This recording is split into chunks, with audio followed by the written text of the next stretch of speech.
Hello, everybody, and welcome to The Next Perfect Step. I'm your co-host, Lori Tremblay. And I am your co-host, Kim McStay, and it is my pleasure today to introduce Sandra Coker. And she is part of Human Power Solutions, and she's also a best-selling author for People Profit.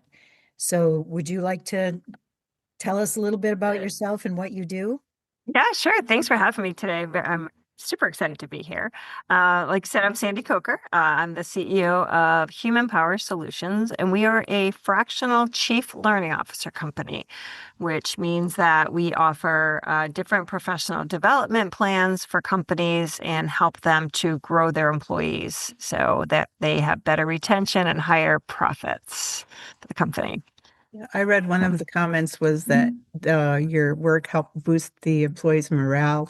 They were higher, felt better about what they do. So Yeah. it sounds like you do some coaching and things like that in the workplace. Yeah, so I think, a lot of people will think of a training company as being a coaching company. And so we do some coaching, but really our focus is on really developing the skills of the people. So when you take the time to invest in someone and teach them how to manage conflict or what emotional intelligence is, they become better humans. So not only inside the work, but outside the work. And I think that our mission is not so much to train because, to be honest, you train dogs. We develop people, you know. Um, so that's So when I hear that, and then the coaching piece will come in sometimes if someone is really struggling with a concept and they just, or struggling with somebody or their personality is such that they're having a hard time, getting along or getting being productive and those kinds of things. So the coaching kind of comes kind of at the tail end, and not everybody needs coaching. I think that's a big misconception. People need to know what to do. They need to have clarity. Their leaders need to be curious as far as like, why is this hard for you, or why is this easy for you? And that's really where we kind of come in. We just say, I just got off a call with a company, and we just talked about like a lot of times employers will do a one day, twice a year we do this. We bring in a leadership company, and it's like, for what? You're spending all of this money for something that's not going to stick. And so our company is really about developing a relationship with with the firm and having an ongoing professional development plan so that we can really actually transform the organization. Great. Wow. So you talked about emotional intelligence. I Mm. liked that. So can you explain like how you go about doing that with your Yeah. clients? Yeah, so emotional intelligence. So, we all have stuff going on in our lives, and we can talk a little bit about, all the things that we all deal with on a daily basis. I think people often look at me and think, "Oh, she's got everything all put together and, she's the CEO and so successful." And then in the meantime, I'm struggling with making my sourdough starter and I've got grandkids and, I mean, I think there's people behind the employee. And so emotional intelligence is where it's a skill. Not everybody has it, but you can develop in it. So people will get empathy confused with emotional intelligence, right? Empathy is one thing that is something that some of us have and that we can actually like read the room. Emotional intelligence is where you actually can read yourself, right? Where you can say, if someone calls me, I know my name is Sandra on the thing, but if someone calls me Sandra, I think of my mother, right? And I think, whereas Sandy, when someone calls me Sandy, it's like, that's a comfortable situation, right? So it's kind of understanding where our emotions come into play and how what we're feeling, what we give back to the person, to the receiver, right? And then it's also understanding the social situation and being able to look around the room and say, something that I'm saying isn't landing. And really being able to figure that out pretty quickly. And so when we do emotional intelligence, it's, we might have them read a book, we have them take an assessment, and it's interesting to see where people kind of fall in the quadrants. And it's things that people can work on. So I really enjoy that because so many leaders think they have to lead in an autocratic way, where I'm telling you what to do, I'm directing you what to do. It actually doesn't work for everybody. And so when you can actually think about if I'm directing you and that person is kind of cowering down, well, you got to be able to read that and say, what's happening here and how do they like to learn? So it's a powerful skill. Yeah, It is a powerful skill. it's more supportive that way than, It is. yeah. So, And you get so much more out of them. I mean, and they get more fulfilled, So, when I started the company 7 years ago or 6 years ago, um, one of my things was just like how we're treating people inside of our organizations really affects their home life. It affects everything, true. you know? And one of the videos that I sent, it's called A Crisis in Leadership. It's old. It's probably back in the 1990s. And it's a CEO addressing his company, 450 employees or so. And he's addressing the employees and talking about like his transformation from being an autocratic leader, very directive and very numbers oriented and KPIs and blah, blah, blah, all that blah, blah, blah stuff.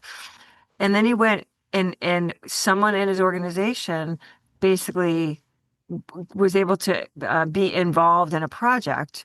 And the CEO said to him, how did it affect your life? Or how did it affect you? And he's like, I'm talking to my wife more.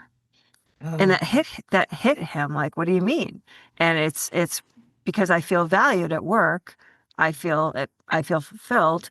I'm going home and I'm having conversations. Whereas when you don't feel valued and you've been beat up all day emotionally, whatever that is, you may not go home, you might go to the bar, you might not head home, you might stay at work late so you don't have to deal with anyone. You might walk in the door and be like, I'm done. I'm going, to my man cave or to my she shed, whatever that is, right? So I think I'm just a big believer in the mental state of people, and I'm not a woo-woo person. I never have been, but I do believe in treating people the right way that they need to be treated. And we've got to understand that people have lives outside of work. Perfect. yeah. So when you work with clients, do you work with both the employees and the employer We do. together, or do you work with them separately? Yeah. So, I'm pretty picky as far as what client, I'm in a very lucky position that I can be a little bit picky when I think about working with a company. If I have a conversation with the CEO, that's who we open our conversations with. And they're, wanting to check a box, I guess you could say, like, oh, we have to do this for our employees because they've been told by someone that they have to do this. We'll turn away from that company because they're not looking for what we're looking to provide. We're going to bring high level, high um, skilled facilitators to the organization. So when we do work with the CEO that is like really looking like, hey, we don't know, we know that we need to do this. We're not sure how to get there, but we really want to do this for our employees. That's when we sit down, we do some consulting. We work with them as far as like, what's the plan? Where are the gaps? What are the priorities? What are you trying to accomplish? And then we help them put together a professional development plan. And some of that will include the leadership team, but we really do like to start with the feet on the street. We really want to start with the people, the producers. So my book that we talked about is about, you really can't devalue the people that are doing the work because they're the ones that are dealing with your customers head on. Your customers know Mary Jane, they know Joe Smith. They may not know you, Mr. CEO. So we really, really find it very important to make sure that the employees they're not getting the leftovers. They're getting high quality skills that they can either use when they're there to get promoted or use elsewhere. You know, That's a win-win situation for everyone. it is. It is. And the managers are great. Like the middle managers are, I always say, guys, middle managers are the toughest position. It's hard because you're managing up, you're managing down, you're managing across. It's all this kind of stuff. And so we really help them. We help our middle managers really break it down because they're pivotal in the success of any organization. they literally are the glue, so of the organization. And I think a lot of times they're just kind of glossed over in organizations. Yeah. So Sandy, I'm curious how you came to this work. What Yeah. So, is it? yeah. I'm a serial entrepreneur. I really enjoy working for myself. I didn't start off that way though. I started off in corporate. So out of college, I was going to be a doctor, took a year off and never went to med school. So I think a lot of people can understand that. Um, I went and worked for Marriott for about 3 years, and then moved out to California for a few years and worked for Brinker International, back to Marriott when I moved home. My younger son, I loved Marriott. So I think I can't say enough about that company and the development that they gave. I would have been there forever. But my son got sick. I had a 16-month-old boy, um, and my firstborn, and he was pretty, what's the word? Terribly diagnosed with type 1 diabetes. It was a misdiagnosis. His blood sugar was 882 when he was life flighted from a hospital to another hospital. And I was told that he was not going to survive because he was so young. Yeah. He did. He did survive. And but that changed the whole trajectory of my life, and obviously his. So, but God puts you in a place, whether you believe in God or higher power, whatever that is. But God puts you to me, in a place that you're supposed to be.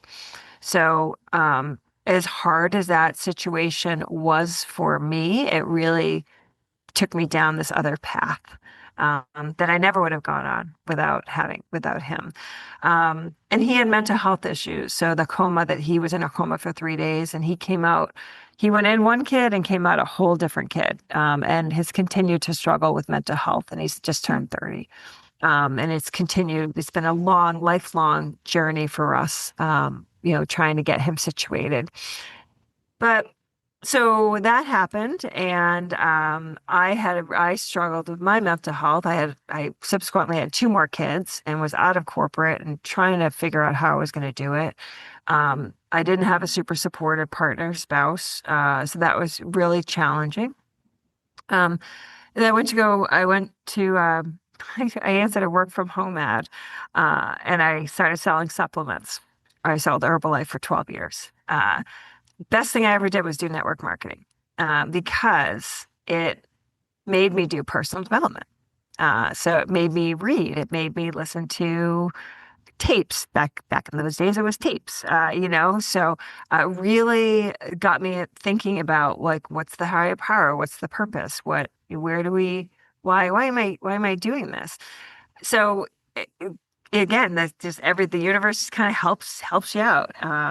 And I ended up getting an opportunity, and longer story, but I get an opportunity to purchase a fitness center, through this. And I had no business buying a business. I had no idea what to do with the business, but I bought it anyway. So, um, and that was a huge leap of faith. It was but I had a very strong goal in mind of what I wanted to do, and I knew I wanted to leave my marriage, and I didn't have the means to do that, and I thought a business would help me to do that. And so 5 years later, I was able to exit my marriage in a way that I needed to, and and then I had the business for 2 more years after that. But a lot of hard work, a lot of networking. I do a lot of networking. I shake a lot of hands. I kiss a lot of babies. But I also recognize when something is put in front of me for a reason. I really feel like that every iteration of my journey has been planned in some way, shape, or form. So when I had hired a business coach year 5, and then by the time I wanted to sell the fitness center, he said, "What do you want to do after you sell it?" And I said, "I have no idea." Yeah, I just didn't know what I was going to do. But I'm like, I know that I'm going to be led to wherever I'm going to be led to. So he offered me a job. And a lot of people were very skeptical. They're like, "That's the fitness woman. What are you doing? And why is she selling for you?" I'm like, "Because I can sell anything." And, and soon I became the face of his business. I sold a lot. I did a lot of networking. I had it noodling in the back of my head that I wanted to get an advanced degree, and I really loved the learning and development space. So I met someone by chance, which is never by chance, from Nichols College, and I ended up getting my master's in organizational leadership 2 years into working for him, which gave me a real big boost, just confidence wise. Didn't need it. I really don't need it for anything else. And I'm actually noodling the PhD right now, and that's God's leading me on that path at some point. Don't need it. That is just strictly for ego. But but when I we parted ways in a really tough way. Year four into in 2019. And not something I was really expecting, and not something that I think I deserved. But again, everything happens the way it's supposed to happen. So I started my business, Human Power Solutions, in December of 2019. So I got fired 5 days before Christmas, and I built our website over the weekend, and I incorporated on Monday, and then spent those 2 weeks between Christmas and New Year's calling clients and saying, you have a choice. This is what I'm doing. You know, you have a choice, come with me or not. And I'm so lucky that 80% said yes, they came over with me. So I was very, very, very, very blessed. But also I did a good job. So, and those clients are still with us today. So we still laugh at, like, some of it's like, remember, oh yeah, that's when I was with that company. Remember that? Like, so we have a lot of that. So I was really, my partner at the time was working in New York. So we decided, he's like, hey, why don't you build out in New York now that you're not stuck here? So we started building a team out in New York, and I had our clients, everything was kind of moving and grooving. March 2020, the world shuts down. But luckily, but not luckily, because I had done my master's at Nichols, it was a online, so it was Zoom, it was breakouts, it was everything that the world didn't know, but I did. So when I said to my clients, don't worry about it, we're just going to flip to Zoom and we can do this, I had no issues with it at all. So again, the path of, all your journey, just that was not a big deal to me. So we were able to grow and be very sustainable through that beginning of COVID. And then my partner passed away suddenly in August of 2020, August 5th of 2020. Oh, I'm so sorry. That was, yeah, yes, awful, awful, really difficult. I was leaving my home. I had, he was so supportive financially as we were getting up and running. There was a lot, we weren't married. There was a lot that kind of went on with that. And that was really hard. And my network really was amazing. They were like, you're not going down, right? So there were days I'm like, I don't want to get out of bed. And they helped keep me going, and my clients helped keep me going. And I was given the gift of meeting my husband not long after that. And again, feel like it was just a gift given to me by somebody. So now we're 6 years into the business. We've grown significantly. I've written a book. I've done a TEDx talk, So I look back at all the journey, and I'm like, this is so interesting. I'm 57 years old. And if you look at any chunk of my life, you're like, oh, that poor woman. But I don't look at it that way. I look at it this like, here's the path, and the experience of being with Matt, my partner who passed away for 5 years, he taught me so much about myself, and so much about how smart I was and where I could go and what I could do. And so it's just everything kind of just comes together. And now I'm in the best spot I've ever been and ever, personally, professionally, how I feel about myself. So I think that, it's never I can't, or it's, oh, woe is me. It's like, okay, what am I supposed to learn? And it's always something to learn. I think that's a beautiful way to look at it, and I think a lot of people can really learn from that going into your life, looking at it from one direction or from another. And, you're proof that looking from that positive direction. Now, did you follow your intuition a lot of times with, or did you ever hear messaging, or did you just accept that whatever was in front of you was for your best? Um, yes, messaging has been there for me. After Matt passed, I was really lost. Like, what's the deal here, God, kind of thing. And I actually saw a medium. So, because I just really needed something to kind of help me process through that. It was such a sudden situation. It just didn't make any sense. Like, what's the lesson there? That was the one time I think that for me, I was like, I had to reach out to something else aside from my own optimism. So yeah, I mean, it's funny. I pay attention to what's happening in the universe, and I pay attention to what's being told to me, and when people are put in my path, I will think about where that might have come from. So I don't hear voices, but I definitely my intuition definitely guides me to where I'm supposed to be. And last year was really a tough year. I think politically, the business climate, all of that. I mean, whichever side of the fence you lie on, it was difficult on both sides, I think, especially in the business world. And it wasn't our best year ever. And there was a couple months I'm like, uh, you know, but I'm like, you know what? I have faith that everything's going to be fine. And it is. Walking into January, I was like, oh, okay. I just need to have a little bit of patience. I need to humble myself a little bit. And here we are. So, Well, I appreciate your being so vulnerable with your story. And it's also through your story is such an inspiration because you are optimistic.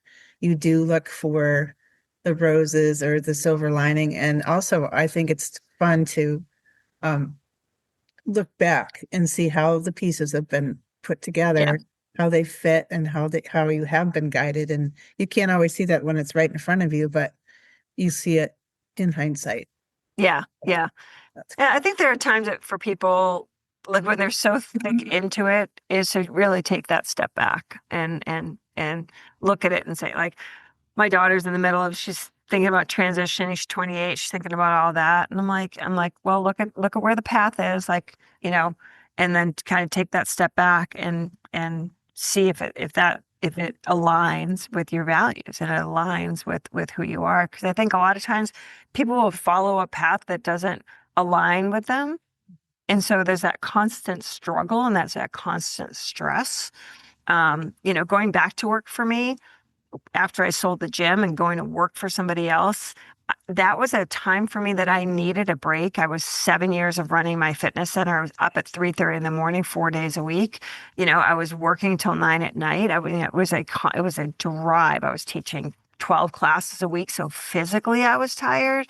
So for me, going back to work for someone that season, I actually needed to do my whole body needed a reset. Like I just needed some structure.